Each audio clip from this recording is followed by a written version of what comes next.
গাজা যুদ্ধের স্থায়ী অবসান ও শান্তি প্রতিষ্ঠায় বিশ্ব নেতাদের অংশগ্রহণে কাল মিশরে শুরু হতে যাচ্ছে এক আন্তর্জাতিক শান্তি সম্মেলন।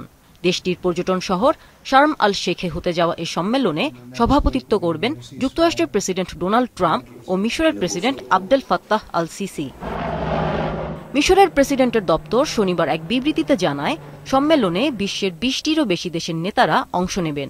বৈঠকের লক্ষ্য হল গাজা উপত্যকার যুদ্ধের অবসান, মধ্যপ্রাচ্যে শান্তি ও স্থিতিশীলতা প্রতিষ্ঠার প্রচেষ্টা জোরদার এবং আঞ্চলিক নিরাপত্তা ও স্থিতিশীলতার ক্ষেত্রে নতুন যুগের সূচনা করা।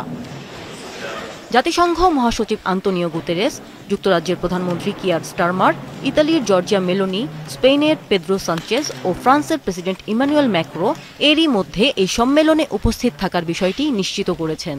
তবে ইসরায়েলের প্রধানমন্ত্রী বেনিয়ামিন নেতানিয়াহু বা হামাস নেতারা এতে যোগ দেবেন না। যুক্তরাষ্ট্রের মধ্যস্থতায় ইসরায়েল ও হামাসের মধ্যকার যুদ্ধবিরতির পর গাজার ৫ লাখের বেশি মানুষ এরই মধ্যে ঘরে ফিরেছেন, যদিও এখন তাদের ঘরবাড়ির কিছুই অবশিষ্ট নেই, পড়ে আছে কেবল ধ্বংসস্তূপ। ইসরায়েল এবং হামাসের মধ্যে যুদ্ধবিরতির পর ইসরায়েল কেরেম শালোম সীমান্ত ক্রসিং খুলে দেয়ায় রবিবার বেশ কয়েকটি ত্রাণবাহী ট্রাক গাজায় প্রবেশ করেছে। আরও কয়েকটি সীমান্ত ক্রসিং খুলে দিতে ইসরায়েলকে আহ্বান জানিয়েছে জাতিসংঘ।